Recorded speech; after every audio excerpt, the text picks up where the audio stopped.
And Patrick is running for at-large post 1. Patrick. Then we have Miss Patricia Wisdom, and she is running for the at-large post 2. All right, and then we have Mr. Tom Beaver, and he is running for at-large post 1. And then we have Mr. Henry Lust, and he is running for at-large post 2. This is Shanti Norton, who is also running for at-large post 2. So I'll pass the mic now, and you guys just introduce yourself. Hello, Country Walk. I'm home. Most of you know me. Some of you have probably just met me. My name is Patrick Borland. I lived here for 8 years, and we started our family here. And for me, this is a homecoming. I'm very happy to be back with you, and happy to come and share my ideas with you for our city's future. A little bit about me. I just turned 51, so just had a birthday. A little bit older. I don't know if I'm any wiser. I'm a graduate of LSU. I graduated in political science with coursework in public policy. Moved here right out of college, got married, and found our way to Country Walk. And Country Walk is where I had my first venture into community service. I served on the HOA here for 2 years, and we got a lot done. We had a good group, and while I was here, we passed new covenants. And it was a happy day when I was able to sign my name to your covenants. And I'm happy to come back and see that the work that we did then. It was worth it because this community has thrived and it's doing wonderfully, and it's a model for the other communities in the city. So anyway, like I said, I've been working with the city for 2 years as a volunteer. On planning and zoning and on development authority, and with each step that I've taken, I've learned more, and it's inspired me to want to do more to help the city, and that's why I'm here. That's why I'm coming before you as a candidate for city council, so that we can come together and spread the spirit of Country Walk throughout Powder Springs, and make this a better city. So thanks.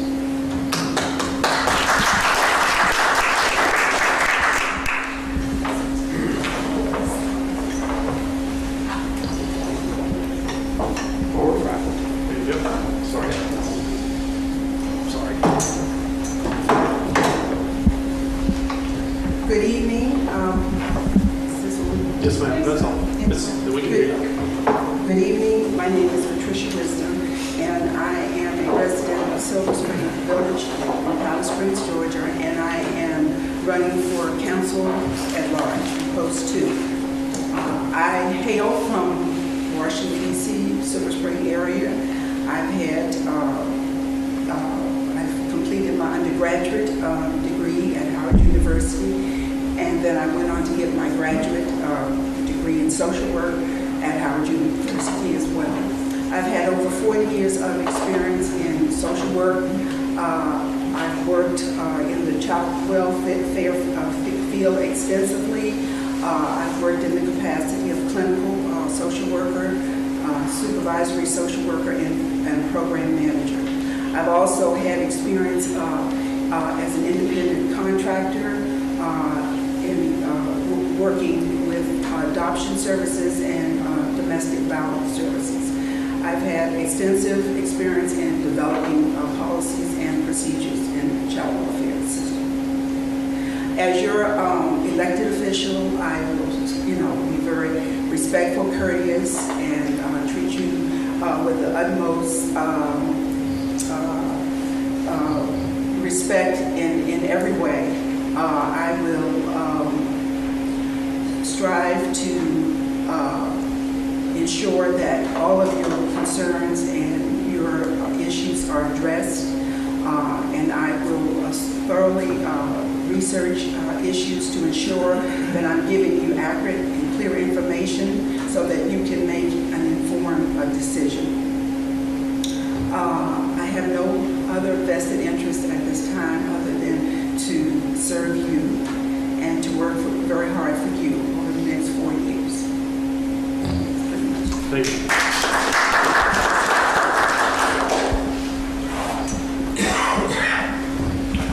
Okay, my name is Tom Beaver. I'm running for post 1 for the city council. If you don't remember my last name, I'm the only Tom on the ballot, so you can vote for that. My experience has been simply in November of 1999, I was elected city council, and I kept that post until January 2012. Yeah. So I was on there for 12 years, city council, served under 2 different mayors, and who knows how many city managers. And prior to that, or during that time, I had my own business for a while, an exterminating company, and then I sold it and went to work for others. I'm currently really retired. Some people asked me to come back, and I said, okay, I'll do it, if I get elected, of course. What is my other things? Well, if you were here in the late 90s, how many were? I guess many of you were here. You would remember me over this railroad deal out here, railroad yard. It was going to be a catastrophe if it was built the way they had planned it to be built. Because of volunteers and then folks like the late Mayor Sailors, who we joined in and got the county to file a lawsuit against the plan that they had and so forth. So they had to dress it up quite a bit. So really, if you're on 278, sometimes you can hardly see it. But you do see it from the amount of trucks and the slowing trains downtown. Hopefully, some improvements to Lewis Road will allow traffic to go around that. There were some other issues. Oh, what would I do? I think this is a question coming up, but I'll just talk about it briefly. I believe in meetings. We had one Monday night, last Monday night, at the city council here. It was packed. We didn't get what we wanted, but I think we proved some points. But I want to see meetings like here, every quarter, something like here. Silver Springs has a little clubhouse. You know, there's a lot of places to meet around here now. We have the Ford Center, which is barely used. We have the city council chambers, which, you know, if they're not there, I guess we could use that. We have the recreation center. So there's a lot of places to hold meetings. And that can be just like this. You folks show up, ask the city council questions after they've made a presentation of what's going on, and that's that. So that keeps you informed better. Now we have a website, which I'm glad to say that was one of my issues in 1999, and we got it through, and so it's a good website. Excuse me. Okay, am I about out of time here? You're about out of time, yes, sir. Huh? Yes, you're about out of time. Okay, well, thank you. We'll answer questions such as the night goes on.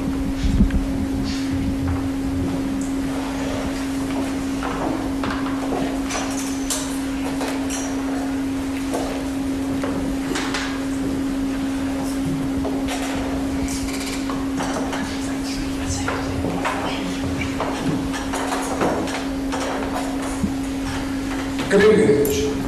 My name is Henry Luss. I'm running for City Councilman at Large, Post 2. Tell you a little bit about myself. I'm originally from Memphis, Tennessee. I left Memphis after graduating from high school, and I went to the Northeast, Providence, Rhode Island, Brown University, received my degree in applied mathematics from Brown. I met my wife in Providence. We have been married for 41 years. 4 adult children, 5 grandchildren, a great-grand, so a wonderful growing family. I joined IBM in Providence, worked for IBM for 35 years. I held many management and leadership positions within IBM, received lots of awards and promotions, etc.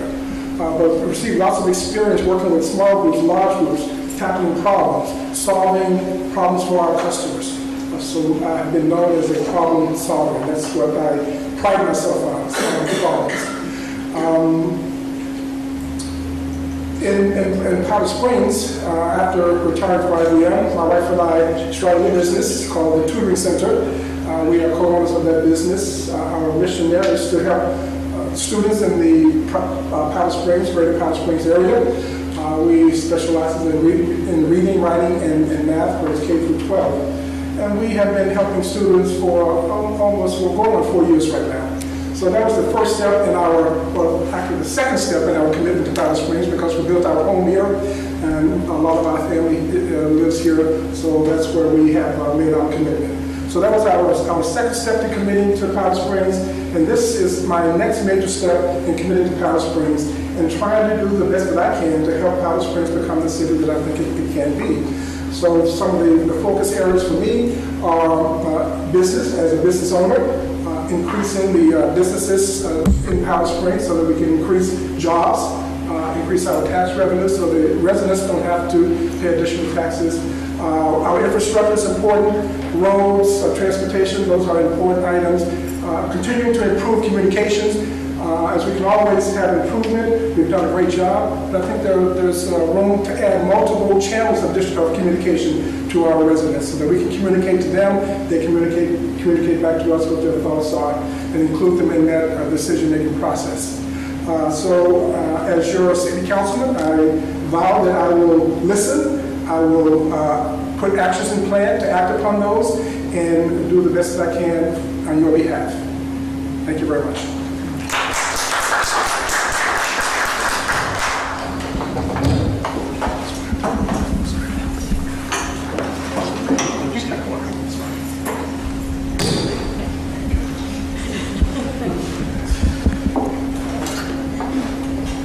Good evening. Road traffic was a mess, so I apologize for being late.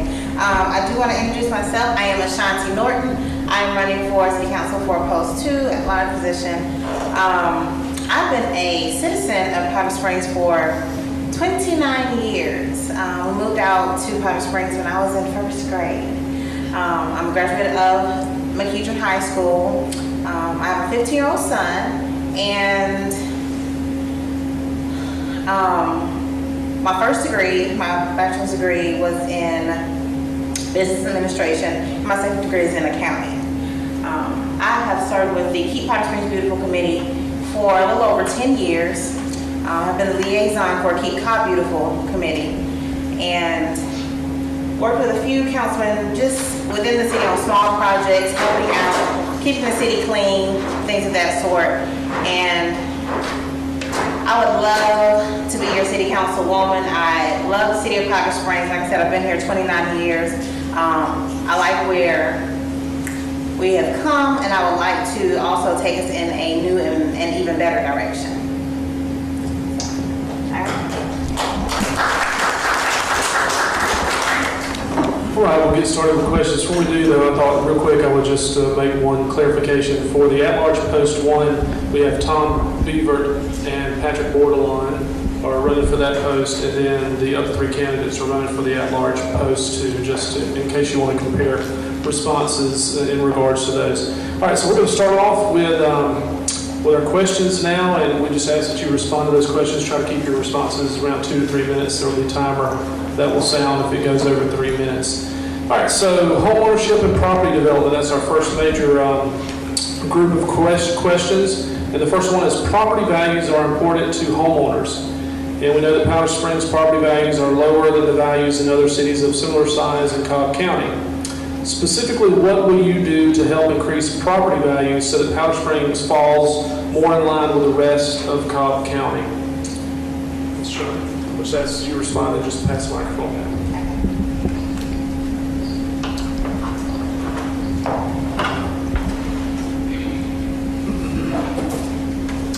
Some things that I would do to try to keep or increase the property values in Powder Springs would definitely be keeping the city clean and safe. I have had friends and families come through Powder Springs, and they rave about the green space, how clean it is. I may be telling too much, but they know I will run to the grocery store and leave my front door unlocked. I'm not scared of where I live. I feel very safe and secure.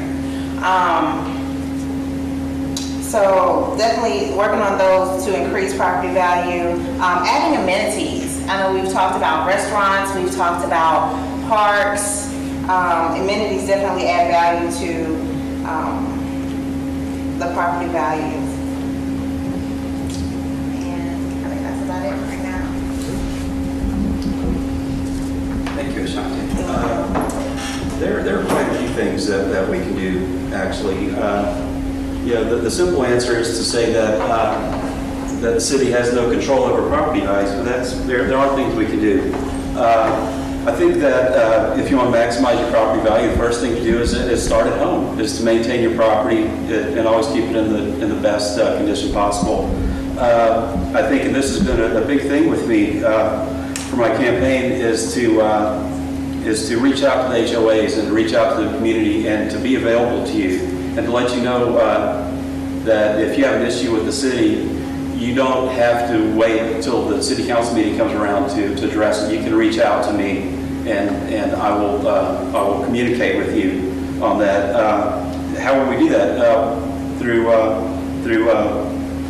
my website, which is patrickforpowdersprings.com, which will be maintained after the election, and you'll be able to contact me that way. I will keep updating that so that we can stay in touch. What I would like to see is each HOA appoint a liaison to the city council so that we have a direct line of communication with at least one person in your neighborhood so that they're at any time that they can contact us with questions. I think we're doing a very good job. I've been working with the Development Authority the last couple of years on branding and marketing, and that's taking the bigger outlook of the city and making it more attractive to people outside the city to want to have them come here. I know the theme we're working on right now is health and wellness, to promote our access to the Silver Common Trail. And lastly, what we can do is to make sure we have strong code compliance. We're currently redoing the UDC, the Uniform Development Code, and that will lead to stronger code compliance. So that's all I have for you on that. Thanks. Okay, this is one question I have given a lot of thought to it. And my thinking is that we need to have a surge in economic growth and development as a major part of increasing property values in Powder Springs. It is wonderful, and yes, we must keep our properties up. There's no question about that. But you're going to have something else to offer people if you want them to come and live in your city. So I've come up with a group of things that I think which kind of, to some degree, touch on some of the issues that have been discussed by the other candidates. Beautification of the city. With landscaping on major roads and in the city that should include green space development such as outdoor family recreation activities. There could be soccer fields, miniature golf course, development of fully equipped park in Powder Springs. We have a park that's not fully equipped. It started, but it's not fully equipped. And an outdoor family swimming pool. And even things like an ice skating ring. An ice skating ring, I lived in Silver Spring, Maryland for years, and they decided to put in the downtown area a beautiful ice skating ring. And you could see the children come from all around, the families, even during the week after school. They were there from like 4 o'clock to 8 o'clock in the evening. And this was all the way up through let's say from November, and it went all the way through the beginning of April. So, having beautiful flowers, planting of flowers more prevalent in the area. These kind of things attract people as they're riding through and they're seeing the city. Revitalizing, of course, downtown Powder Springs to include around the city hall, but that is not exclusively just for around the city hall, with diversified boutiques and restaurants and commercial businesses, and maybe even thinking about putting up an office building which would attract people to come here and have their businesses, in Powder Springs, So I think that there are things that you can do of that nature to really begin to get people more interested in and involved in being a part of Powder Springs. Of course, partnering with developers for mixed-use housing. I think we've already beginning to start to do that. It's a new development, I believe, that's going up off of, is it Macedonia Road, or encouraging a manufacturing company to set up business in Powder Springs. And very importantly, also ensuring that the public schools are performing at a high standard. If you want to attract families to come into Cobb Springs to live in new developments and housing, they have to be sure that the first thing they're going to look at is what is the school system like. Okay?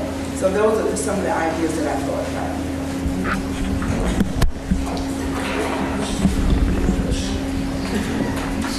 For us newcomers, can you say your names before you? Okay, I was Patricia Wisdom. You want to do that real quick, just everyone real quick, just say your name again for people who came late. Sorry, yeah. Ashanti Norton, post 2. Patrick Wardlaw, post 1. Patricia Wisdom, post 2. Okay, I'm Tom Beaver again, running for election for post 1 at large. One thing was mentioned here by at least one other person, and I think that the city council has addressed this for some years, really, and that is to get better housing in here. How does that saying goes? Oceans lift all boats, or something like that. And I think that we have. Mr. Bartolone lives in one, and we have several others out here on New Macklin Road. I was at one yesterday in the other part of town, very nice subdivision. So that increases the value of all people's property in the whole area, and I think we've been very judicious about this, and I do include the current mayor and Mayor Halsey back then, and the city councils. Something else that I've been very interested in, actually in the last 4 years since I haven't been on the city council, but has come to bear. An association that deals with sewers and water, they're just an association, they're not a company, testified before Congress here 2 years ago. And they pointed out by the year 2025, the bill for bad pipes was going to be over $1 trillion nationwide, of course, and Alaska and Hawaii. So we got to get on that. We talked about that 10 years ago, I think, at a retreat, about doing a camera and so forth, but I think we were a little short of money at that time, and we didn't do it. But we got to do it now and understand that this is maybe going to happen, to where we look at these pipes and where necessary to replace them. But that's not going to be cheap, I assure you. But it's going to be cheaper now than doing it 5 years later or 10 years. Now, what does that help us out with the question at hand? Well, developers, homeowners, businesses, others see that you're making a true effort to do something about the infrastructure. And this is important to anybody. If you look at Atlanta and DeKalb County, it's every night on the news. Okay, bingo, I heard. No, that wasn't. That was somebody else. You got me off my pitch here. Sorry. But you see how important that is when streets just cave in, and that's because of sewers and waters. So you got to go around and you got to take care of these. We've got a whole area downtown here. It's old. The sewers and water are old. Now we have been replacing some of it here and beyond, but we have to have a crash deal on it. Somebody mentioned about talking to council people. Of course we have. You can talk to us anytime. Now, is that the real thing? Finish your thought. Go ahead. You can talk to us anytime. We're not some big shop in D.C. or someplace. You can call us stop us in the supermarket or something. I think we're all available. Thank you.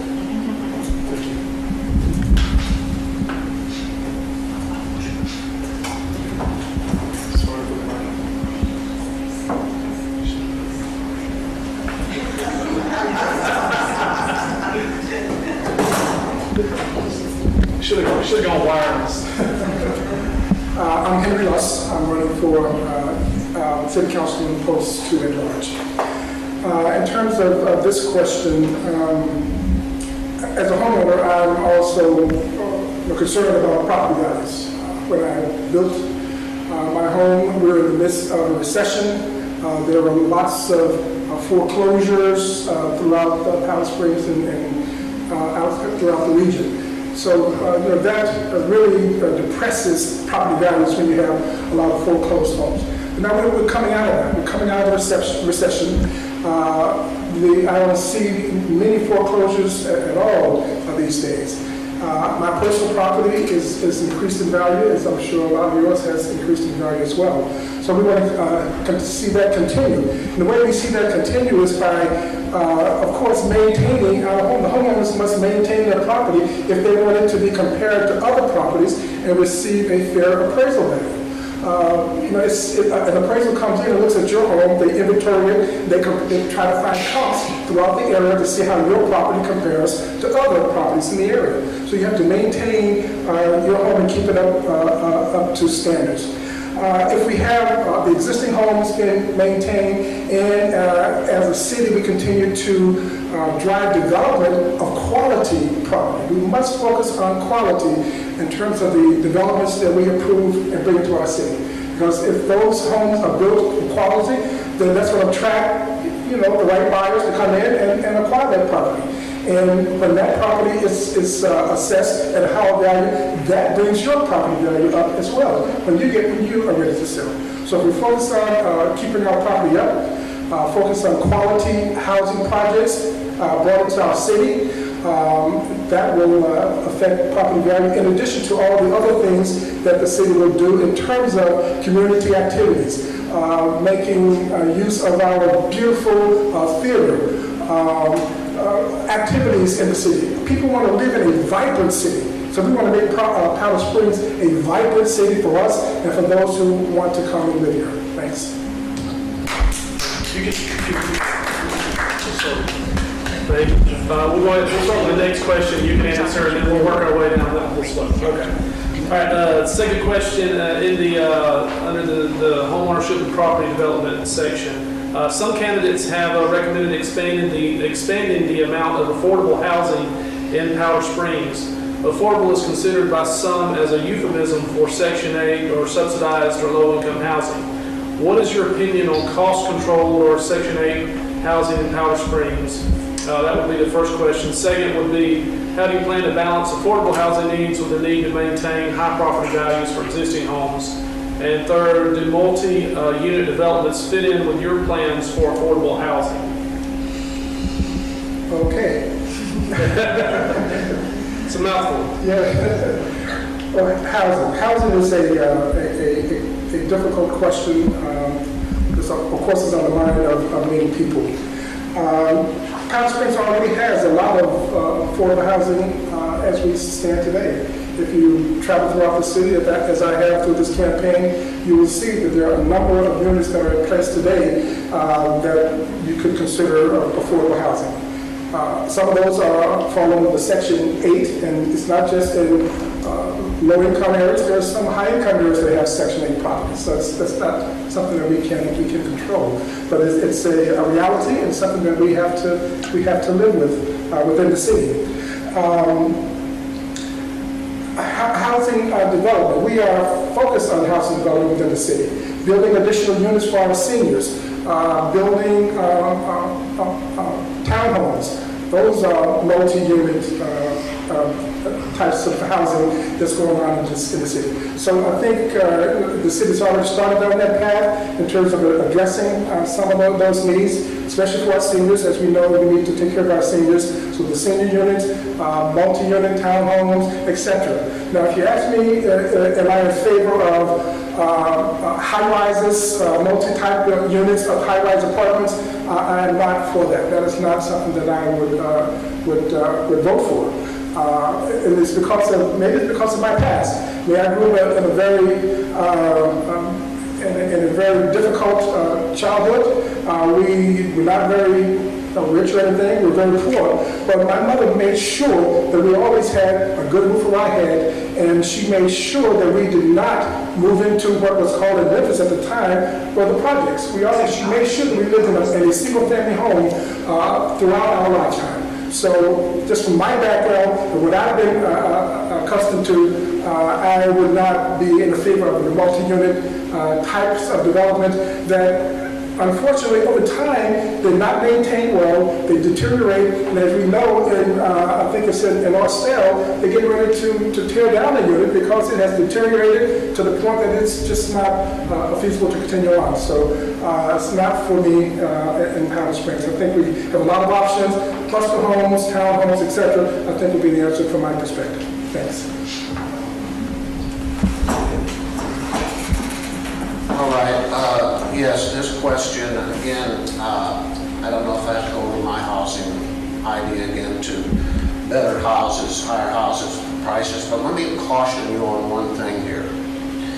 The city council cannot just say, well, you got to charge $200,000 for this house, but we're not going to give you the permits and stuff.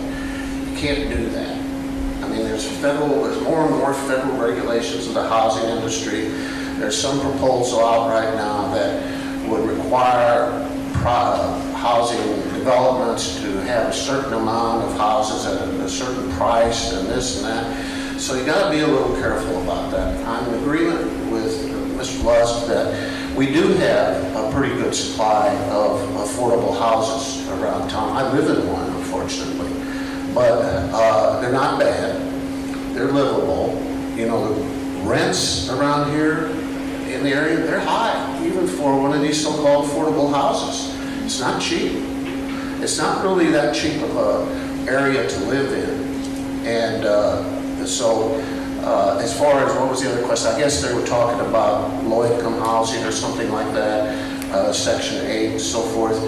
So much as that can be controlled, yeah, but again, you have to be very careful about that. Apartments, straight out apartments, I'm really not too wild about that because so many of them, after 10 years, turn to trash unless they're somebody like Post Properties that rejuvenates their housing every 10 years, their apartments every 10 years, and there's a waiting list. I don't know if we get that kind of property or not. So I hope that addresses those issues. Thank you.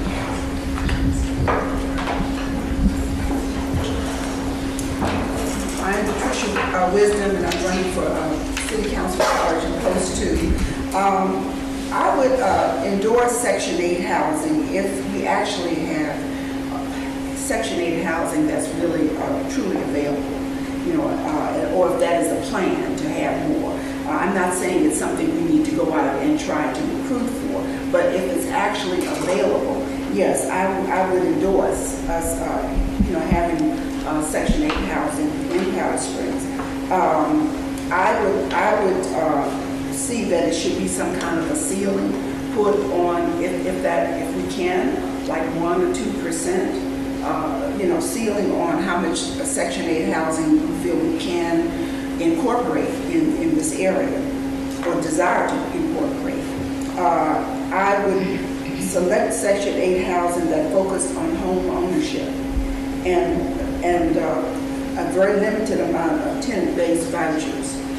Where I would use the tenant-based vouchers would be is if we decided that we didn't want a multi-unit, an apartment complex, let's say. There are all kinds of apartment complexes. There are garden apartments. They don't always have to be high-rise. They can be 1 or 2 levels. And there are apartments that are mixed use, which I think is a wonderful concept because you have all of you have restaurants in the area, you have other kinds of commercial businesses that people need in the area, And so to have that kind of an apartment, I think is healthy growth. And I would endorse having, putting some Section 8 tenant vouchers in there. That would have to be decided how many. But if you have, like I say, a 120-unit apartment or a 100-unit apartment, you can decide how many tenant vouchers you want to have. But I've seen it work as a social worker. I used to go visit clients at times, and they would be in Section 8 houses in other areas of the city, in Washington, D.C., and nobody even knew that they were Section 8 tenants. So I think it can work, but of course it does require the apartment complex to be very well managed to ensure that everything is running smoothly in the apartment complex. And I think that's pretty much all I need to say. Thank you, Patricia. I think that Powder Springs has a good inventory of affordable housing. The thing that attracted Donna and Powder Springs was it was the first place we could afford a house. We moved here, and we're able to, as we work, as our careers progress, we're able to move up. We moved to Country Walk, and then as our family grew, we moved out, and we moved across the street. So Powder Springs is an inclusive community, a compassionate community. We welcome people from across the income levels to our community. And as Dave said, we can't necessarily control Section 8 housing. It goes across the board in all neighborhoods, and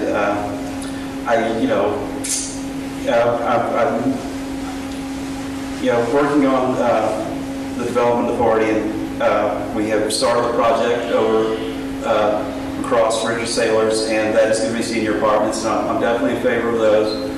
We just got townhomes approved, and that's going to bring more affordable housing to the city, so I'm definitely for that. Like I said, a lot of this is dictated from Washington, that we don't have any control over it. Just recently, HUD released new rules, and this is an extension of the Fair Housing Act of 1968, and it's called Affirmatively Furthering Fair Housing Rules. And I've tried to look into this as much as I can to see how it's going to affect Powder Springs. I've talked to our city planners who are working on our LCI study. And they think at this point, since we're a well-diversified community, it's not something that will affect us in the near term, but it might come, we might have to deal with it long term, so we need to be aware of these things. As both Tom and Henry have said, high-end apartments, may work for a while, but we have to make sure that they're maintained. Generally, they tend to cost the city more than they bring in revenue. So we have to make sure that if they're done, that they're managed correctly. So that's all I have on that. Thanks. Go around this way. Show us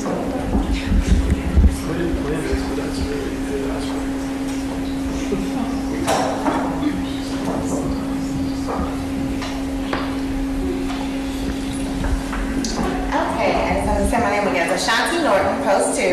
And as far as apartments, the high-rise apartments, I am not necessarily in favor of. I do believe in economic or affordable housing, which I believe that we have quite a bit of here in Powder Springs, from rental properties to townhomes, the condos that were built by the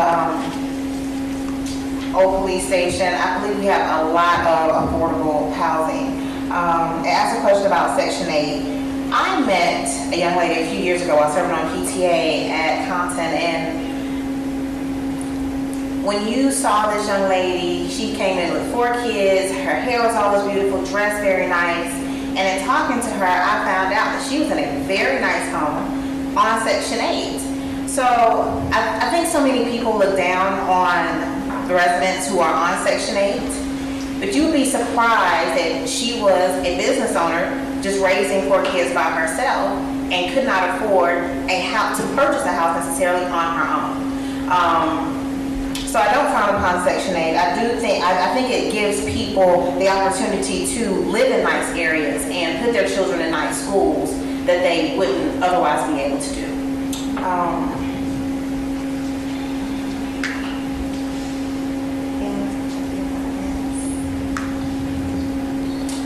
I do want to say, from noticing some properties in my own neighborhood, in my own subdivision, that have been rented out, I believe that we need to make the homeowners more accountable for their properties, making sure that their tenants cut the grass on time, maintain the homes, keep the houses looking nice. And if they can't do that, then both the tenant and the landlord may need consequences. But I do believe that maintaining a home will help the property value and make the houses, just make the houses more acceptable for Powder Springs to be a beautiful city to live in. Okay, the Powder Springs website notes that stormwater utility was developed to provide stormwater management services to customers. Each customer of the system is charged a service fee, and the funds are used exclusively for stormwater management. However, now HOAs and neighborhoods are being asked to maintain detention ponds.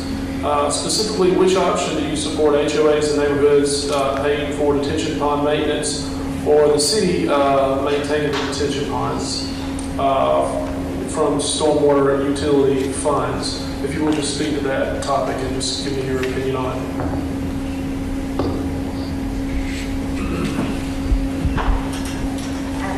I feel like in order for it to be fair and consistent, that the city should actually cover the retention ponds that are not on private property. Every subdivision does not have a HOA. So I feel like if the city was transparent in who is to pay, how much they're going to pay, how the funds are going to be distributed, that I feel like it would be a fair situation. I think we also need to know how the ponds will be maintained through the city, how the funds are going to help pay the people who would maintain it, and how the citizens are individually going to be dividing these fees or the funds that are going to pay for the maintenance. I also feel like if you're in an area, like my subdivision, fortunately, doesn't have a retention pond, so if you're in an area where you're not directly affected by that retention pond, then you shouldn't have to necessarily pay for it. If you are in a situation where you're in a subdivision that has the homeowners association, that they would have that option to pay for and maintain the retention pond for their specific subdivision.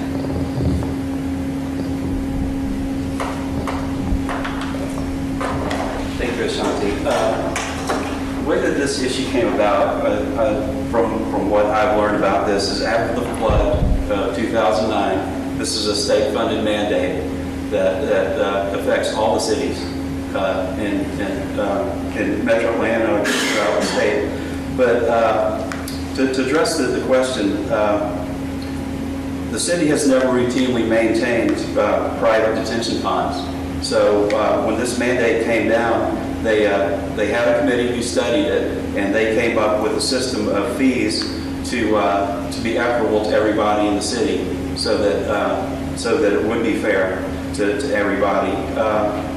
The city is not able to go onto private property and maintain private property for those owners. It's up to those owners, and so that's what they've done, and there's a fee that they charge for that, but also with support, and I think it is an option that the city has made available on this, that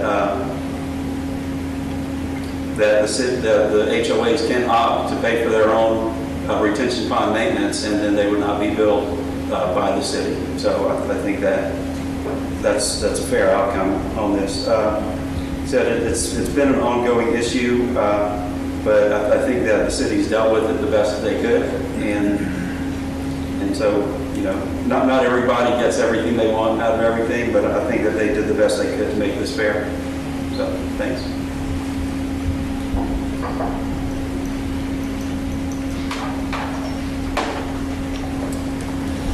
Okay, I did a little research on this, and it said by law, the state of Georgia and Cobb County, the maintenance of the detention ponds is on individual property is the responsibility of the property owner, and or if it is a commercial property, would be the responsibility of the owner of the commercial property.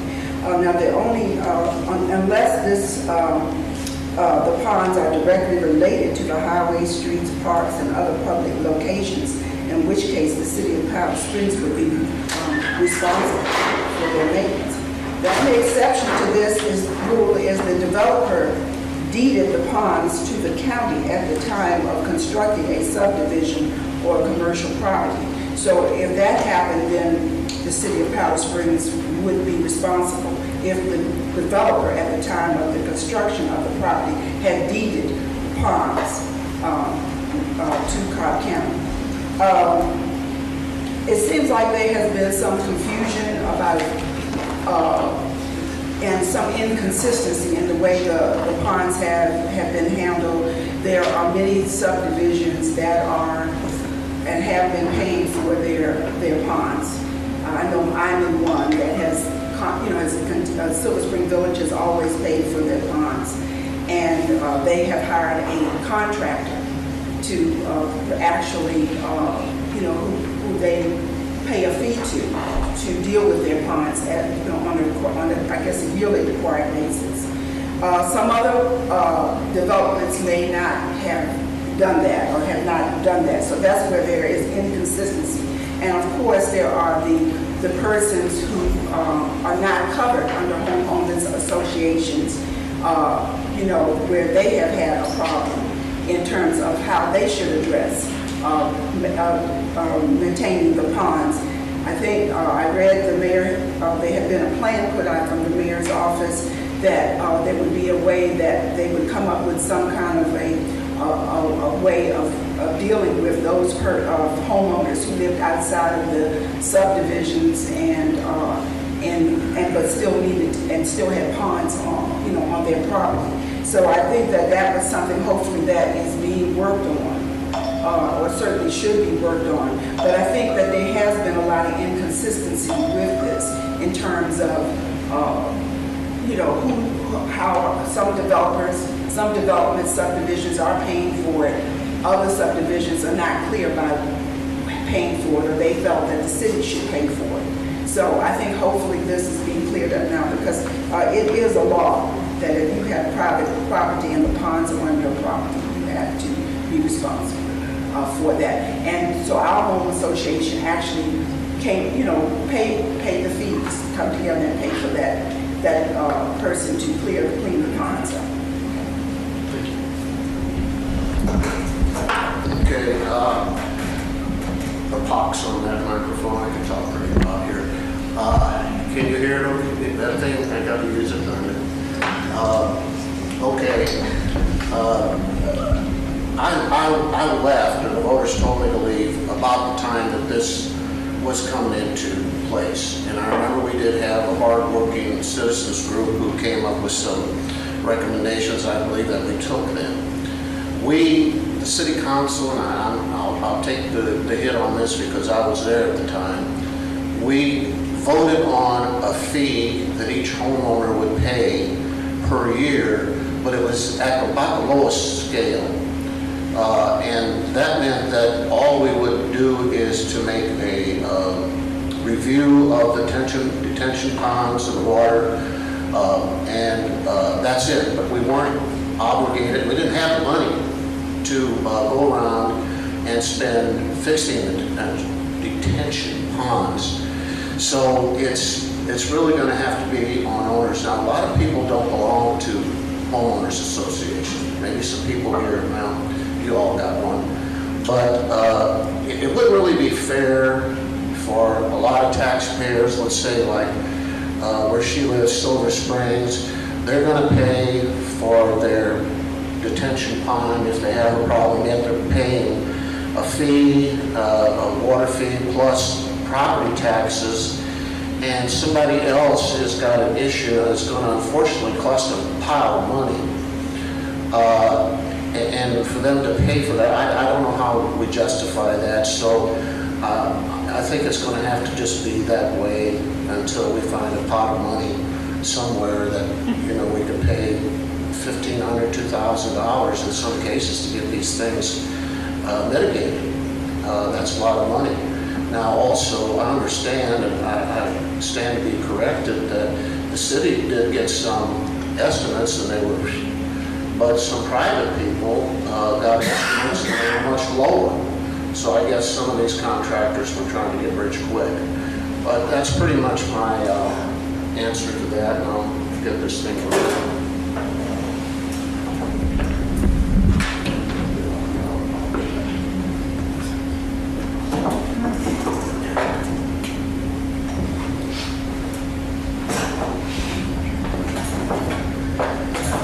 Okay, this question, I think there's a couple of topics here. One is the stormwater fee, which I believe we all are assessed at $36 stormwater fee, and that is designed to allow the city to address designated city property to maintain and make sure that those drains are clear so that the water is managed.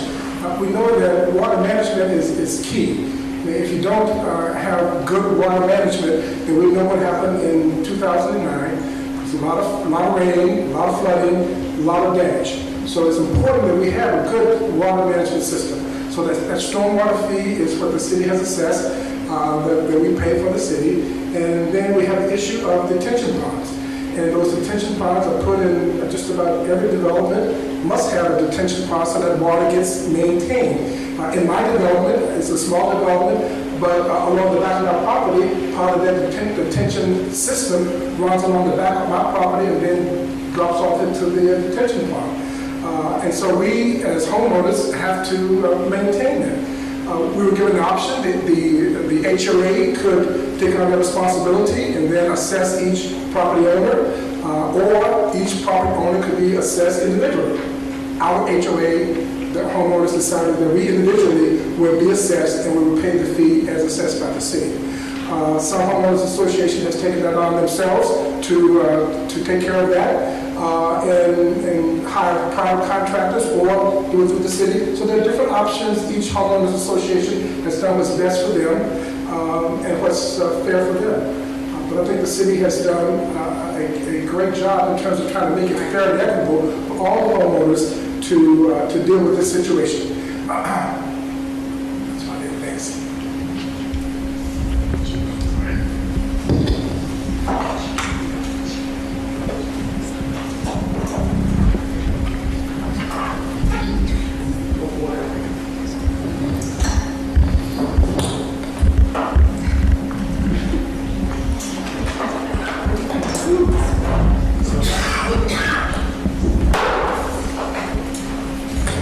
Next time we'll have a cordless microphone.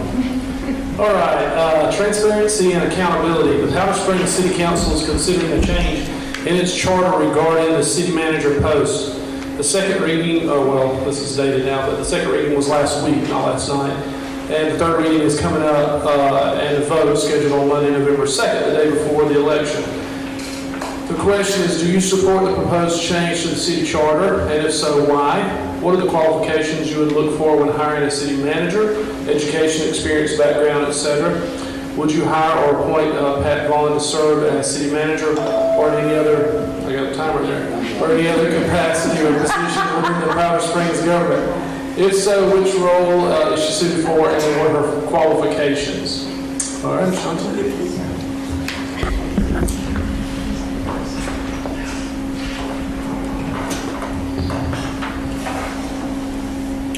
The first question was, do I support the proposed change of the charter? And I'm going to say not at this time, because there are still a lot of citizens that have some concerns concerns, that have some opinions that don't quite understand. And I feel like being that the current council, as well as the ones that are here running, should put the concerns of the citizens first. We need to hear them out. We need to listen to them. We need to hear what their opinions are and then move forward. If a change does occur, that may be fine at that time. But right now, I think we need to hold off on making the change and listen to the citizens and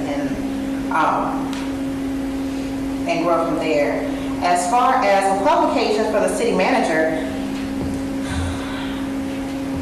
I feel like even though we've had quite a few city managers, I feel like they have all been really good city managers. The qualifications that we have for them, for a city manager right now, I feel like it's excellent. I do think as far as education, having a bachelor's degree at minimum in at least government or public administration, urban development, something like that is appropriate. Definitely good customer service skills, leadership skills, absolutely. To address the question about Ms. Vaughn, Mayor Vaughn, she has already announced that she is retiring. She wants to volunteer, so she's not even, that's not even an option, I guess, as These far as are volunteering. questions that were posted by the neighbors that they wanted, so I'm just reading what everyone's. Oh, okay. Well, she said she wanted to retire, so that's her decision to make.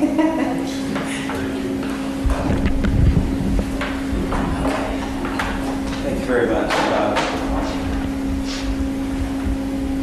I was able to attend the council work session on October 14th where they discussed the change to the city charter. And there was, after that meeting, there was a lot of misinformation that was spread throughout the city over why it was being done and what they were trying to accomplish. And you know, there's a saying, if 100 people believe the wrong thing, it's still the wrong thing. They didn't have the right information. So, to put it simply, the change to the city charter is going to be implemented to protect the city and any future city manager. It's that simple. We have to consider the possibility of hiring a city manager that might have children of school age. They're going to be looking for security coming in so that they don't know in the middle of the school year that they're going to be terminated and the kids wouldn't be allowed to finish the school year. So this puts us, makes us equally competitive with other cities who might be looking for city managers. It's that simple. There's really nothing, there's no grand conspiracy here for the mayor to take over city manager as soon as, and she doesn't want that. If I'm not mistaken, she is not allowed to have a job with the city for a minimum of 2 years after she leaves office. These things can't be changed. As far as the standard, the qualifications, I think that the city has set that out, and I think that we have a good standard. It's a minimum Bachelor of Arts in Public Administration, preferably a master's, 5 years experience in city management. So currently, I think Ms. Connor is doing a good job. I think that people are always learning, and people can always have more training, and they can learn more about their job. But I think she's a very effective city manager. I think she's done. I think she's committed to the city, and that's one of the things we need to look for. So that's really all I have on that.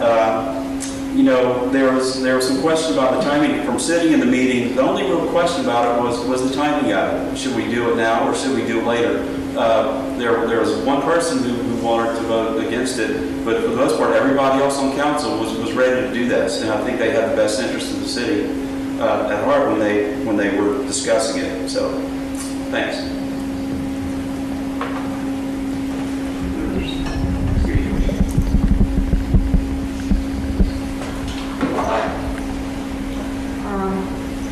I did not really support the change of the charter.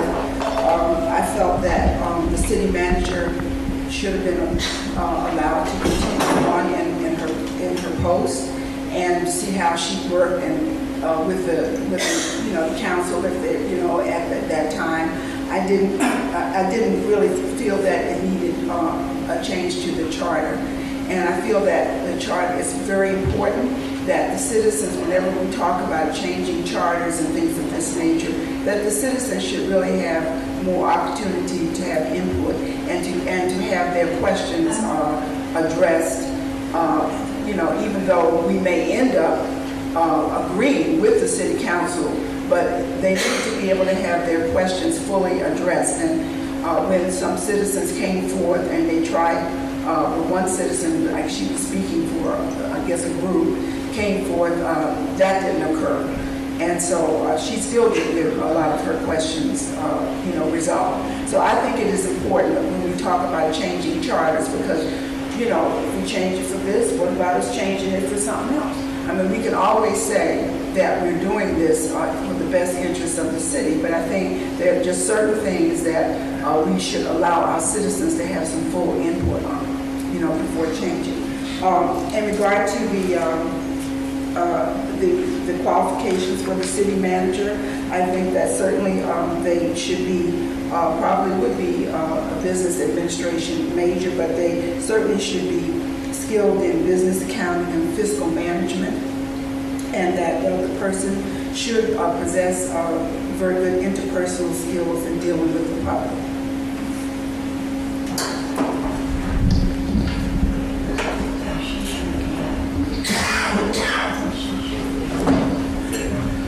Okay, I was there last Monday night, and I thought it was a disgrace, the way things were handled. Our city attorney, who's been there forever, and the city council, I know we talked about making a change there some years ago, and it never did happen, because I don't think the mayor wanted to make that change.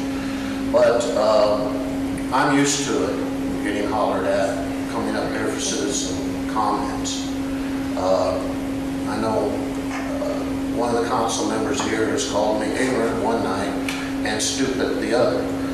I might be, but you can tell me that outside of the council members' room. You're not supposed to be hollering at people when they come up there to give their opinions.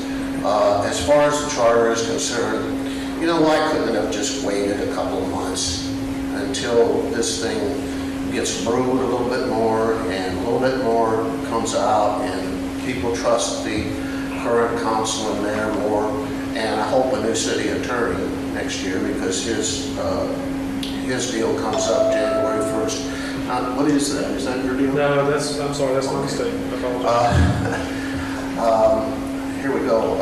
So the city manager that we have here today, Pam Connor, well, she's been there in one capacity or the other in many years. She has a degree in judiciary. I think she's an attorney really by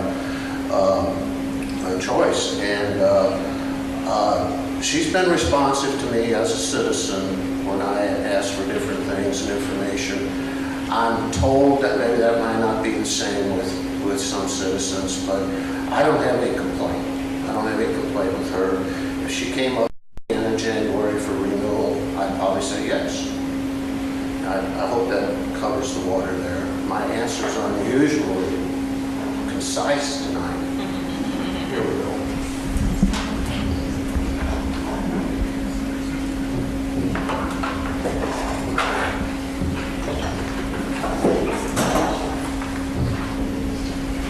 Okay, regarding the charter, I believe that the mayor and council has looked pretty in-depth at this. And I don't think they take it lightly when they are considering making a change to the charter. That's a very important move for the city.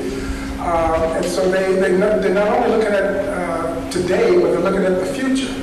And that's what we have to think about with this change. Is it good for today, and is it good for the future of Powder Springs? We have to be able to maintain an excellent city manager. I mean, that's a key position for the city. And that person is basically running the staff of the city. So that's a key position. So we have to be able to maintain an excellent city manager. In the future, we have to be able to attract, if we need to, another city manager to replace that person. and we have to be able to give them a contract. I mean, it's reasonable for that person to expect a contract, 2-year contract possibly, and it's reasonable for us to expect that person is going to perform well in that contract.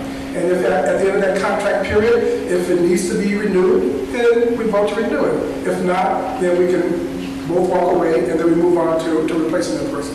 So I think it takes into consideration what we need today and what we need in the future in terms of managing the city. So all things considered, I support that change. In terms of the qualifications that are used are very comparable to any city within the state of Georgia. So changing the qualifications, I don't think there's a need because they're already on par with all the major cities within the state. In terms of our Mayor Pat Vaughn, that question has been addressed. She's retiring. She's going to work hard with Kiwanis. She's going to work in the school systems, tutoring children. So I think she is happy with her decision, and we're happy for her.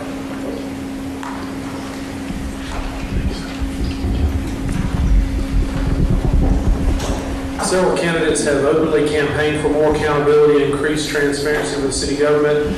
What plans do you have to improve accountability and transparency for the city government? And do you support or will you seek a forensic audit of the city's finances as has been discussed during this campaign? We'll start back with you, Mr. Lester.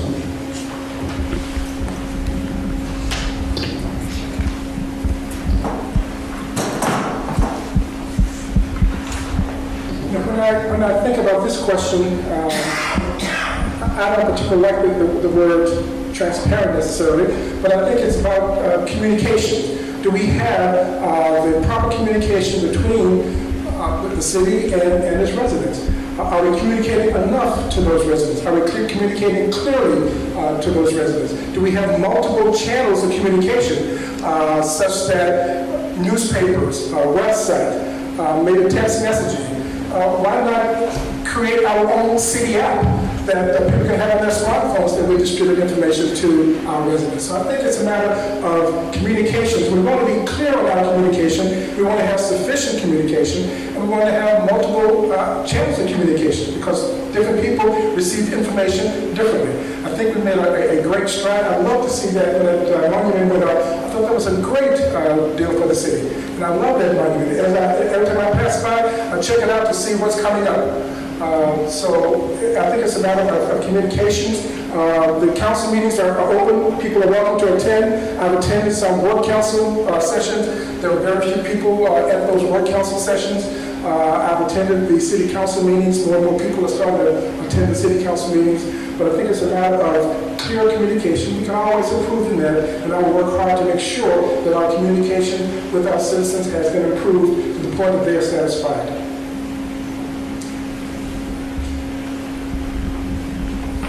That's it. Thank you. I'm going to address the forensic audits first, since I think this has been misunderstood, such as it's been brought up. A forensic audit, as I understand it, is more than the audit that we do every year. We do have, and I think that's state law, to have an audit done every year, but it's somewhat superficial. It doesn't dig down into things. It doesn't say, why did you do this? Why did you do that? Why didn't you do, this would be better. Now, it's not cheap. Forensic audit is not cheap. That's going to have to be discussed more. Is it worth it? I think it is. I think it's worth it to have the last year, 2000, well, maybe this year, audit. What is the other part about Accountability and transparency? Well, I mentioned one thing already, and that would be have meetings out here. And we do have a pretty good website, and I'm going to tell you, I'm going to have to take a little some hurrahs for that. Back in 1999 when I ran, that was on my things to do list. And I made it on cards and sent them out, passed them out. And in 2000, then Mayor Halsey appointed me to the Development Authority of Powder Springs. And some members quit, I don't know why, but we got some other members, and we put up, I think, $10,000 or $15,000 from the development fund that had at that time about $90,000 in the kitty. And that started the website. The city put in, I think, a matching amount of money and then continued to spend money to keep it up. Good for them. So it's been improved every year. I think it's a good way to keep up with people. I don't know, I'm not too computer savage with apps and all this stuff, but I guess everybody's going to it. It would be some type of a good idea if it wouldn't cost too much. Maybe it doesn't cost anything, does it? About the meetings, everybody's right. The city council meetings are there. But when I was on the council meeting, you'd come up there and there'd just be a few people there. And we were going to discuss all this stuff. And then some people get their issue addressed, out they go, and at the end of the night, the only people who were there were a few people who worked for the city and the camera people. So by all means, I hope this thing that happened last Monday night is not the last time we get a crowd of people at the city council meeting, no matter who's there.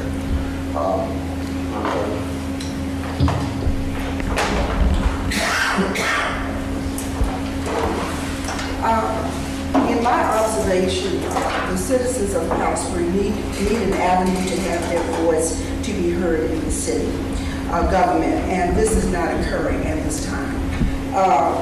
So I have been advocating strongly since throughout my campaign for advisory groups.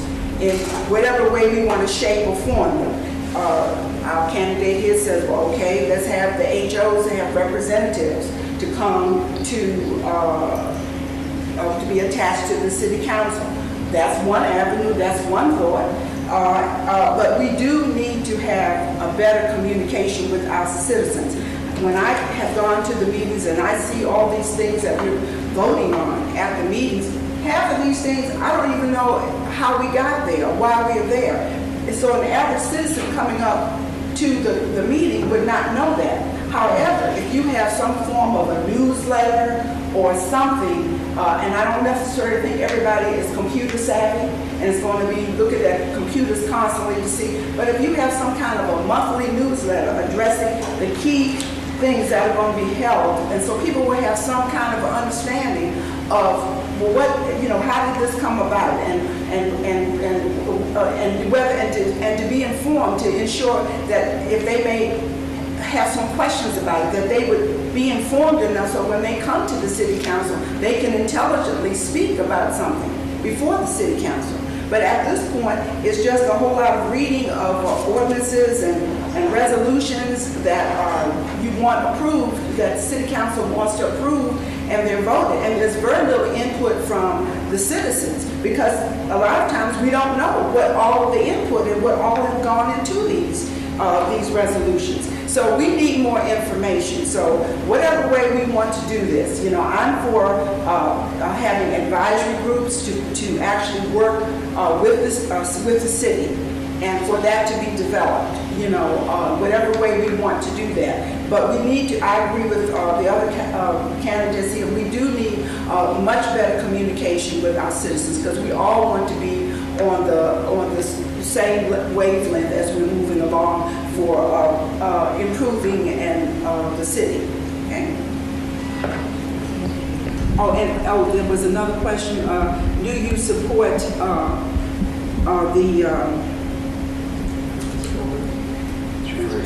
the forensic audit? I would support a forensic audit. I think there needs, again, this is where I feel there needs to be, again, more involvement of the citizens to have an opportunity to look at the audit that we currently have.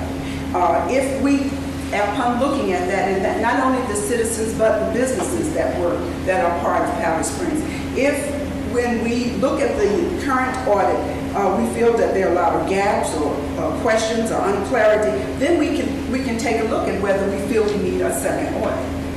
But I think we need to look at what we have already first in place before we just jump and make that decision.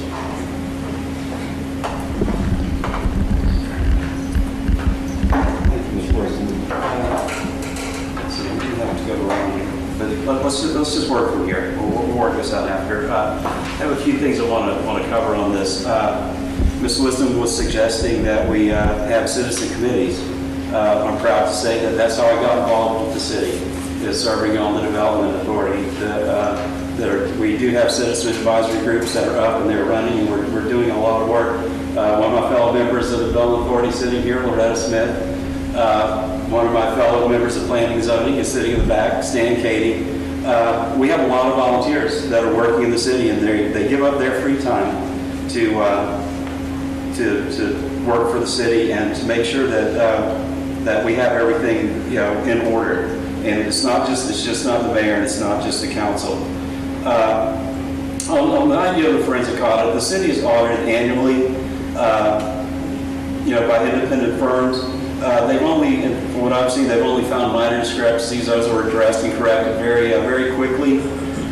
We've also received Certificate of Achievement for Excellence in Financial Reporting awards. So I think that our city finances are in order.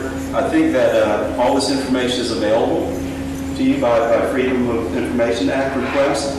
So if you want to see them, you're welcome to see them. You can see anything you want. It's all there. When I joined the Development Authority, they sent us off to training, and one of the things that was part of our training was transparency and ethics. So I can explain transparency in about 60 seconds, which is anytime you have a quorum for a meeting, that meeting has to be advertised to the public. If a quorum happens to show up in the same place and that meeting was not advertised, we aren't allowed to talk about it. Do you remember we sat in that class together?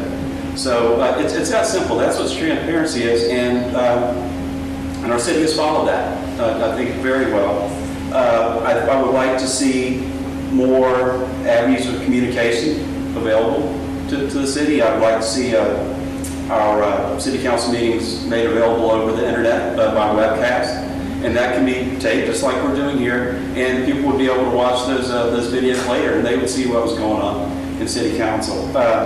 You were talking about the list of things that goes on in a city council meeting. Those things are discussed in the council work session, okay, and those are open to the public. I have been attending those recently just to kind of keep up with everything, and there's never been a time when I went into one of these meetings where I didn't come out knowing something that I didn't know before. The meetings are very open, the discussion is frank, and they're a great learning experience for all of us. So I think that these things are being addressed. I don't see any major issues with any of the city business at the moment, and so we'll just work toward making better. We do things well, but we can always find ways to do them better. So, thanks. And someone I'd like to add something. Okay, real quick. Okay. I guess my concern is that all of the persons who are attached to various the zoning and development committee, these are people who have been appointed. Now, this is my understanding. So, and there have been citizens who have, in my understanding, who've shared with me that they have attempted to participate on the various, the planning and zoning, and they were never called. They were never, they couldn't get any clarity of information. So it's not as simple as you're making it sound. It's not as simple, So I'm saying I feel that everybody should, I think it would be a much fairer way of handling it if you allow a different approach of letting the homeowners associations be in some way representative. I think that would be, because whoever that homeowners association sends, then that would be the person that would give feedback to the homeowners associations at the various meetings. But it just does not seem like it's a simple and easy thing to volunteer and be on these committees. And as far as, and that's what I would like to see. It'd be much more simplified.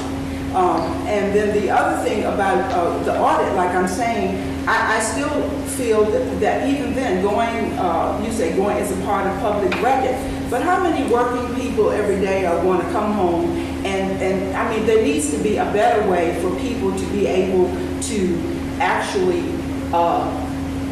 have some clarity as to what is going on in their city. A newsletter, of various summarizing why we're having these things, or having a reporter there who can actually report back in the newsletter to the citizens. I mean, the messenger, used to be the newsletter for the city, and I don't know how it's being used now, but I'm just saying that we need to have a clear way of having this to occur.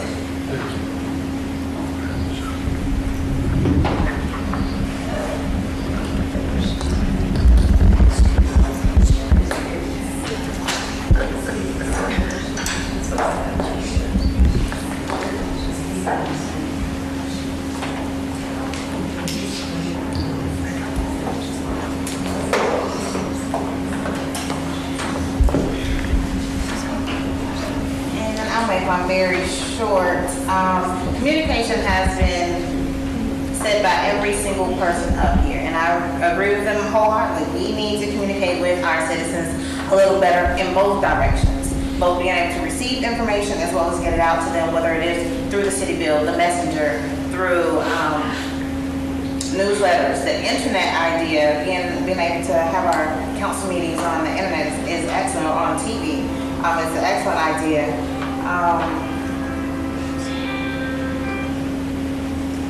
As far as the audit, I've been to a lot of agenda meetings and a lot of council meetings, and I feel like the financial reports and the information is disclosed very openly and in great detail. So I don't feel like an audit is necessary to be done right when the new administration gets on board, because everything is already out in the open for you to see. An audit is just, it's going to cost the city more for the same information that you can see right now. All right, we're going to move on to economic development. With the lack of new businesses in Powder Springs, the city has not seen a significant increase in its tax revenue from the business sector. What are the barriers that must be broken down to help nurture a more robust business economy within the city limits? And what would you do to support small business development in Powder Springs?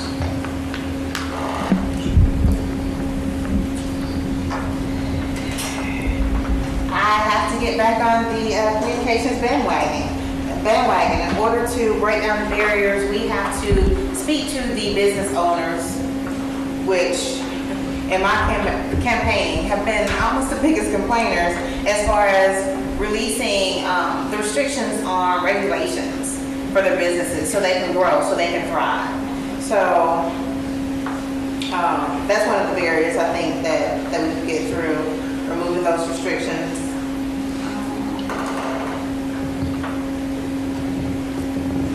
To support the small business development, it would still be the same thing, communicating with them, getting advertising more, allowing them to put the signs up, whether it's the open signs or they're displaying specials or going up C.H. James. I went and had breakfast at the Boston restaurant, and they just complained about the trees. If they could be seen, they feel like they would get more business. The trees are blocking their businesses. So just listening to the citizens, listening to the businesses, I think we would grow and thrive. Just listening to them. Just listening. Communicating.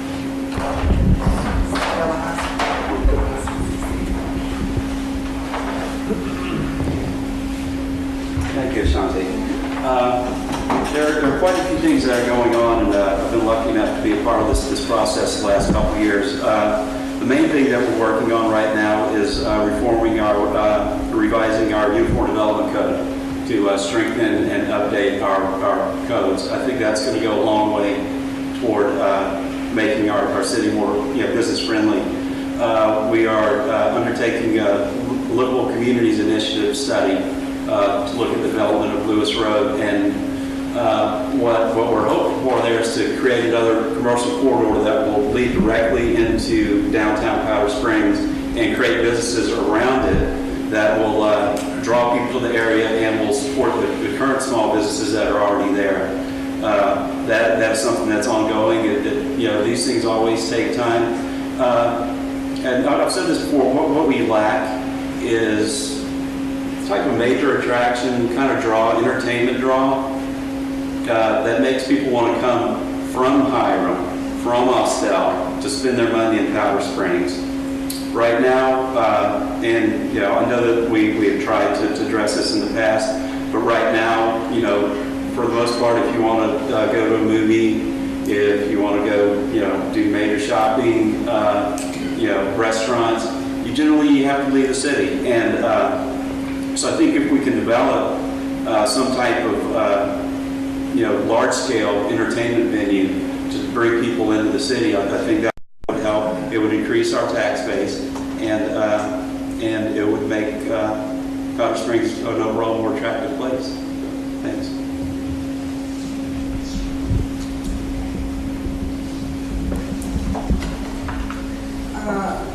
I think that the following areas need to be improved. The simplification of the application process, and I think that from when I went to City Council meeting earlier this month, it sounds like we're in the process of trying to work on things to make it simplify the application process, as well as making a revision of the business codes to make them more business friendly. I think also we need to partner with Cobb County and other jurisdictions similar to Powder Springs to see where they are in their, as they're moving along and progressing in economic growth and development. I think we need to have some camaraderie with some other areas and get some ideas and thoughts of what they're doing for cities similar to the size of Powder Springs.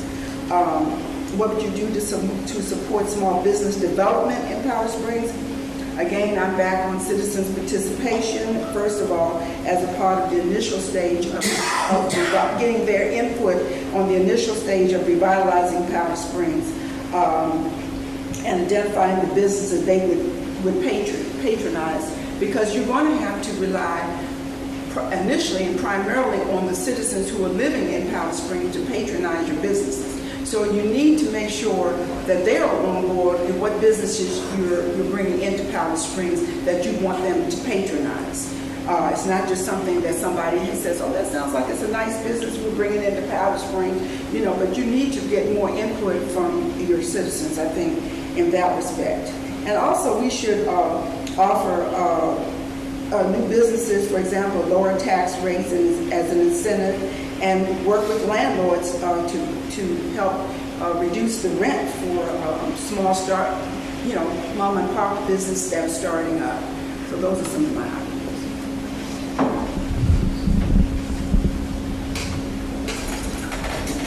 What's sure I have to use this? I'm afraid it's the limitations of technology. Oh, okay. All by itself, you sound kind of distant and not so good. Need some. Well, thank you. I'm glad to use it. This part is going to make some people maybe wonder about things, but over the years we have had people who come to meetings like this or different meetings that say, well, what we need is a good restaurant downtown, or what we need is more restaurants here in this city. Folks, we've got 2 restaurants downtown. We're not going to have 2 restaurants if people don't go there. So that's got to happen first. People have got to patronize the restaurants we have. Now the other thing, well, we got to have a restaurant like Longhorns, something like that. Those places are not going to locate here. I'm sorry, folks. They can tell you, you just need to go 3 miles and you find that restaurant. Or go 6 miles over that way. We have to be realistic about those things. We can't just go to Darden restaurants or young enterprises and take the big shot there by the hand and say, we want you to locate a restaurant in Powder Springs that should be right here. You can't do that. So we have to look at other things that are possible to do. I don't think that 3 years ago or 5 years ago, maybe I run out of We didn't think we would have the Governor's Gun Club down here. You know, that's a big place.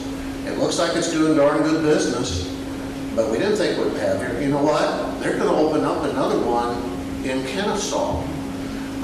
It's going to be a high-end place. It's going to have those of you who are familiar with shooting. It's going to have a indoor trap range. Can you imagine? So this is, you know, something you're going to have to bring somebody with just to do things in there. But who's to know whether they could expand something like that here?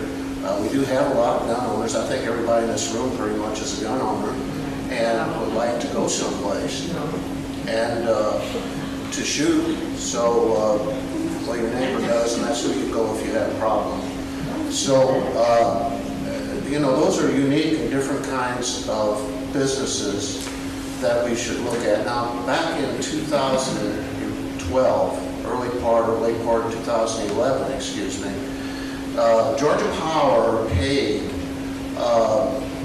Georgia State University, I believe it was, to do a study for us. We didn't have to pay for it. This was a first-class study. This wasn't just something, half something or the other. So they gave it to the city. They presented it to them at their retreat. I was obviously not there in 2012. And they said, well, this is something you should really pay attention to. I don't know what happened to that study. I asked about it later on at the city council meeting, I think, when I went there. I think I got called in. If that's not, I got called in. But,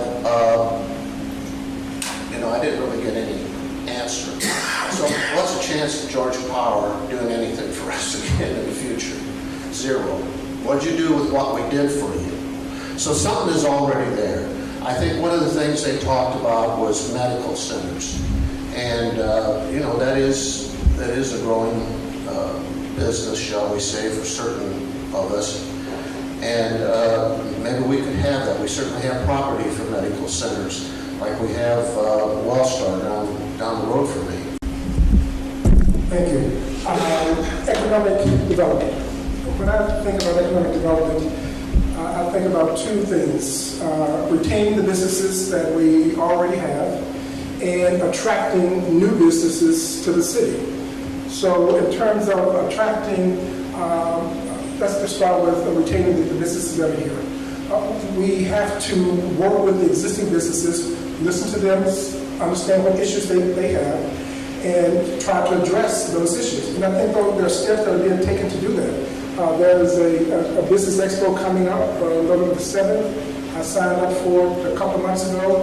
I think it's going to be a great opportunity for the businesses to come together, to talk to one another, hear what issues they have, and I might have an idea to help another business owner, and they might have an idea that might help my business. So if I think that's a first start, but if we keep that going, keep those businesses talking to one another, then we can have a plan put in place to retain what we have. If we retain what we have, then it'll be easier to attract new businesses to the city. But we can't just sit back and expect new businesses to come and knock on our door. We have to go after them. I think we have to go after them aggressively in terms of identifying the businesses that we want, the businesses that are going to bring good jobs, good salaries, and address the needs of our citizens. So we can do things like put together proposals for a company that will be attractive to the city of Powder Springs. As an incentive into that proposal that will attract them to come to the city of Powder Springs.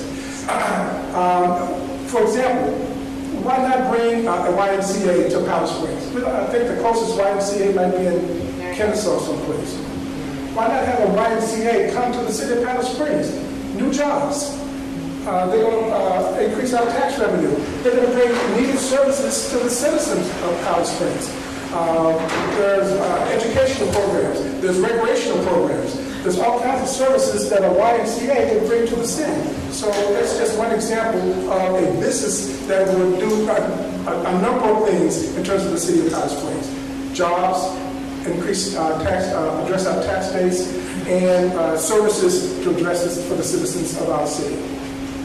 Let's see. I think that addresses all the questions we want. Thanks. Yes, sir.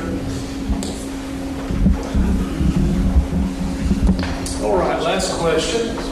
Elections bring the promise of a better tomorrow. Each of you believe you have a vision to live Powder Springs to greater economic prosperity, including improved quality of life for the city's residents. What are your top 5 priorities for improving the city of Powder Springs, and which of these priorities do you think you will address first? I'll start with you, Mr. West. That's your last one.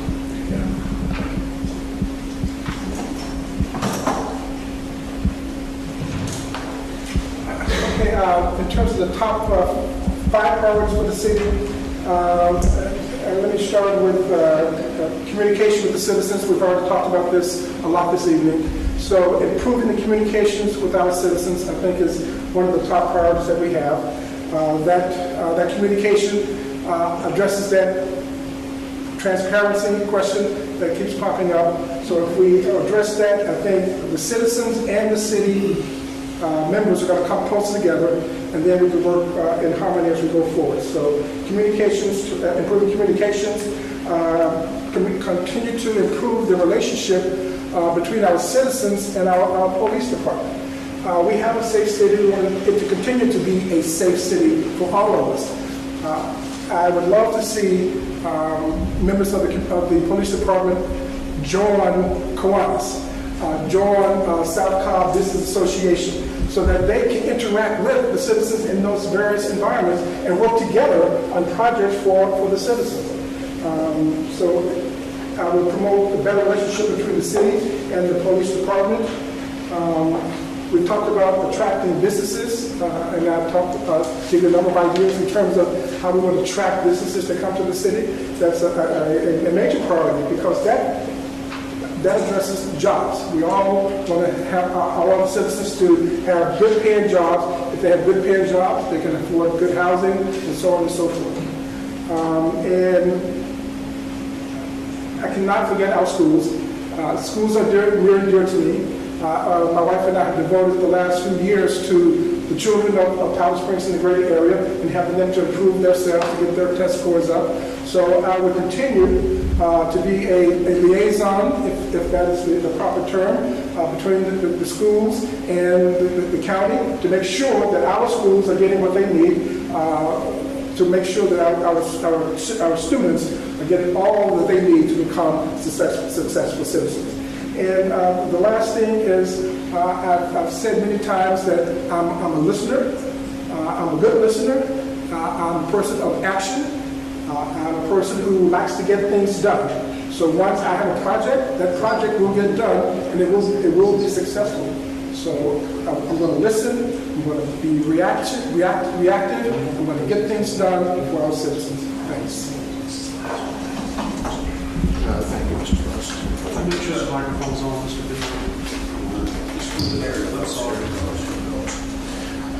Some of the things I've already addressed, but I don't mind readdressing them. One thing, the first thing I would like to see done is to have us dust off that report I just mentioned that Georgia Power paid whatever they paid for us, and to go through it a little bit more completely. I don't doubt that some people looked at it, but it never got to the council, I don't believe, except at that retreat. But let's go over that again and see if there's some things in there that were missed the first time, if they went over it. Some of the other things, there's nothing we can do about, but I did want to talk to you about it. This rail yard out here is causing us problems, because every morning, all night long, the stack trains, those are trains with trailers on top of them, come into that rail yard. It's like a hub and spoke thing. And they're unloaded, and in the morning, off they go to deliver what they got. Well, who else is there on that road in the morning? In the afternoon and this time, the trucks are coming back from all over to get loaded on the cars. So if you go down here by the crossings, you're probably going to get stopped by one coming out. I nearly did. And so that's an incumbence to our growth here, because we say, well, we got a direct shot to the airport, but really do we? Certain times of the day we do. But I used to have to travel a lot I spent, well over 100,000 miles on airplanes and driving and what have you, and that was, a few years back. But if you're in a hurry in the morning to go catch an airplane, you got enough trouble there at the airport to get seized and searched and all that. And so the last thing you need is a bunch of trucks out there in front of you trying to get up that hill. But there's nothing we can do about that. I realize that's past, but those are things that we have to look forward, not forward to, but try to stop in the first place. And I'm proud of our city and our county because they did really do quite a bit to try to stop that. Austell did not. They sold out. There's some other matters that the city should not do. For instance, we had some property zoned light industrial. Those of you who have been here for a while know what I'm talking about. Old Rhodes Furniture Place over here on, what street is that? Yeah, and that's where the trail, there's a trailhead there and so forth. And back there, it was zoned light industrial, but somebody wanted to build houses there. They, all due respect and everything, they're nothing particularly desirable houses. But they're there, and the people living in there certainly help or enjoying them. But you took up property there that is the very kind of property we complain about we don't maybe have, and it would have been an ideal place. Well, thank you.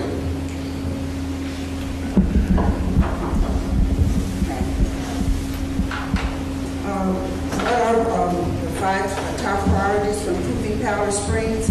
Of course, my first one is going to be developing the citizens advisory groups. As we've talked about, communication is very important.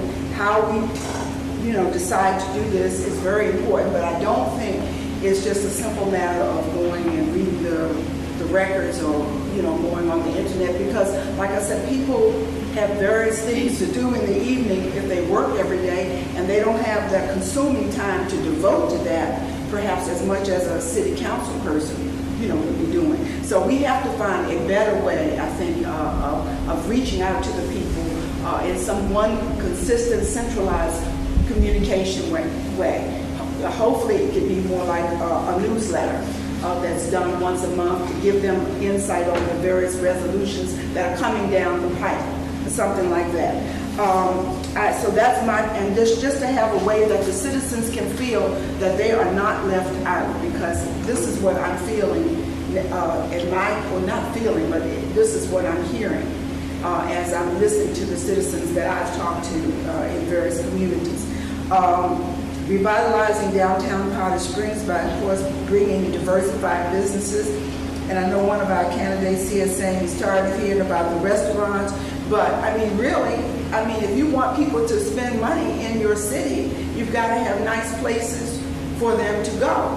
And one of the restaurants downtown, I've heard a person say that they go in there and they, send them for an order, and they get there and the order still isn't ready after an hour. So who wants to continue? And I've heard more than one citizen complain about a restaurant downtown, functioning in such a way. So you have to look at also if the restaurants want support, they have to look at what they're doing in order for people to support them. Because word will get around, people will complain. One citizen will talk to another if they're not getting a good service in an establishment. So I think that we do have to look at more diversified restaurants. Thai restaurants. Indian restaurants. It doesn't have to. Just different kinds of diversified restaurants, as well as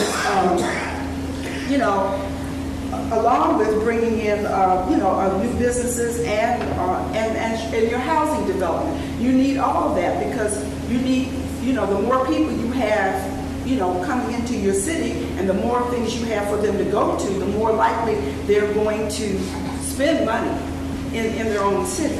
And then ensuring that the school system is providing high standards. That's another way that we need to attract people to come and want to live, in the city, particularly families.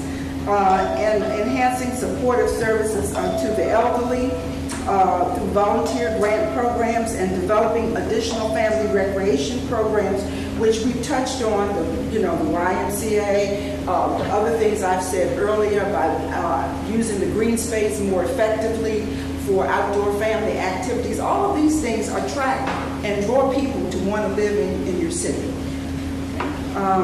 What priorities do you want to address first? Well, of course, I'm going to say address the development of citizens advisory groups in a form that's different from the way we are doing it now, when we have to be elected to represent in that area.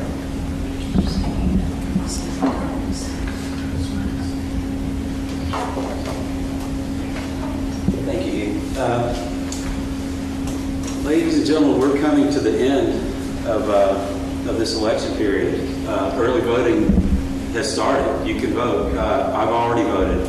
I actually voted on Whitlock Avenue on the first day that voting started, because I was so excited to have my name on the ballot. I wanted to make sure that when I went to push the button that it worked. Get out and vote. That's as citizens. That's the first thing you can do to improve your city. Go out and vote. My wife and daughter voted at Community Development Center today. She won't tell me who they voted for. I have an idea. For me, we can talk about 5 different things. I don't want to get too caught up into the weeds about types of restaurants and things like that.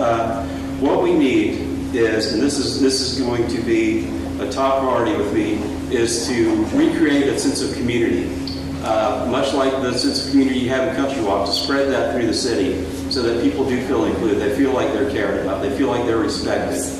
And I plan on doing that. I plan on getting out to the HOA meetings, our neighborhood, Silver Springs Village, Lost Mountain Lake, being there to listen to you. When you have concerns, I might not be able to give you the answer you need right away. I might not be able to give you the answer you like, but I can promise you, you're going to be heard. It's very important to me. Top priority with me is public safety. It begins and ends with keeping our people safe, keeping our property safe. We've got a terrific young police chief, Chief Robinson, and when right after I filed to run, I met with him, and I wanted to let him know that he had my 100% support. I think he's doing a terrific job. He's doing a lot of community outreach. I think we can expand on that. But also let him know that the same way that he would not come to the courthouse and tell me how to do a title search, I can't go to the police station and tell him how to do this job. But I can make sure that he knows that he has my support, and that he's going to have everything he needs to run his department the way that it needs to be run. I've spent the last 2 years building relationships, professional relationships with the full-time city staff, so that they know when I walk into a meeting, I'm there to get things done. I'm there for a purpose. I'm not there to chit-chat, and I'm not there to do anything other than find out what we can do to make this city a better place to live. So I will continue to build on those relationships, and I will make sure that professional staff feels respected and heard when I'm meeting with them. We need to finish up the Uniform Development Code revisions. We need to bring those up to date. Once we get that done, I think people have a better idea. It'll present the current vision of what the city is, and I think that'll be a big step forward for us.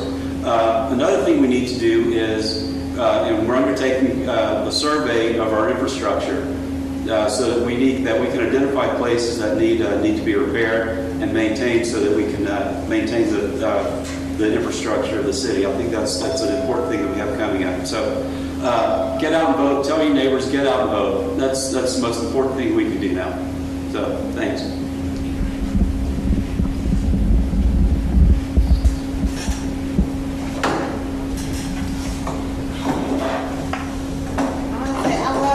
About this question. It mentions prosperity, economic prosperity, and it mentions quality of life. We've stated before, community engagement is one of the ways that we were going to improve the quality of life in Powder Springs, to inform the citizens what's going on both ways. That's one of the top five, one of my top five. Another is business growth, both growing the businesses that are already here as well as bringing new businesses in. Safety is big. Education. I worked for the school system for about 9 years and been on PTA boards, etc. So the education of my child, our children, I call them my kids because just working in school systems, what you do, they become your babies. So the education of the kids in the community is very important. In addition to that, recreation for teens. My son being 15 years old, there is not a lot to do in Powder Springs for him. So, and even his friends. So developing something for teens, recreations for teens. What's on the top of my priority list is that community engagement. Whether it's working with the messenger, whether it's getting messages out through the utility bills, forming a blog, getting someone to develop an app.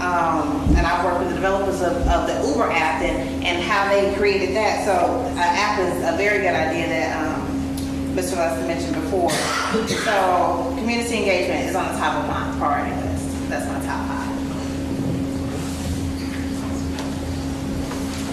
All right, can we give them a hand?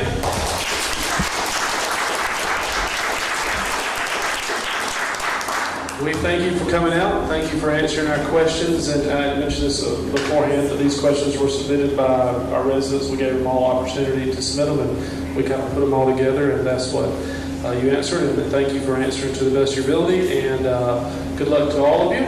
And we thank you again for coming out. If you would just, I'm sure some may have some questions for you. And if you want to hand out some of your paraphernalia or cards or material or so on, we'll be glad to take that now.